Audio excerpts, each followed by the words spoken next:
Hi everyone. আজকের special menu দেখো, পাবদা মাছ। পাবদা মাছটা দেখো কত বড়।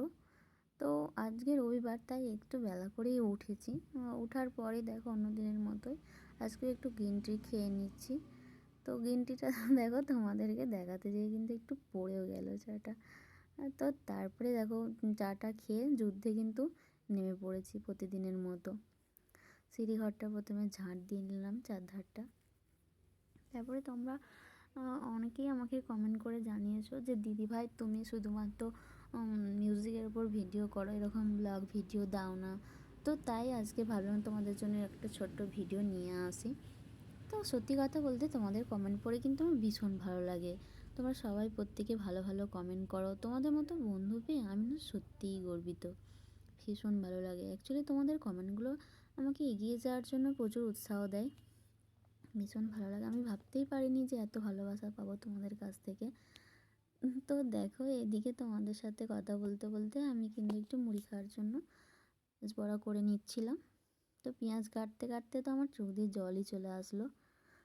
তো এই যে কড়াই বসিয়ে দিয়েছি, আর এই যে বেসন বড়া করে নেবো একটু। সত্যি বলছি তোমাদের ভালোবাসা পেয়ে আমি প্রচুর একদম ধন্য। তোমাদের কমেন্ট আমার ভীষণ ভালো লাগে। তো এভাবেই আমার পাশে থেকেও উৎসাহ দিও। আর দেখো এদিকে মুড়ি খাবো বলে মুড়ি বেড়ে নিচ্ছি সবাই মিলে। আর তোমার দাদাভাই মুড়ি খাওয়ার পর বাজারে চলে গেছিলো।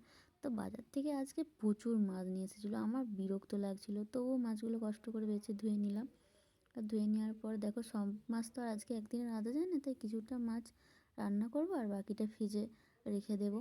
তাই ফ্রিজে, আর এদিকে দেখো কথা বলতে বলতে আমার কিন্তু ভাতটা হয়েই এসেছে।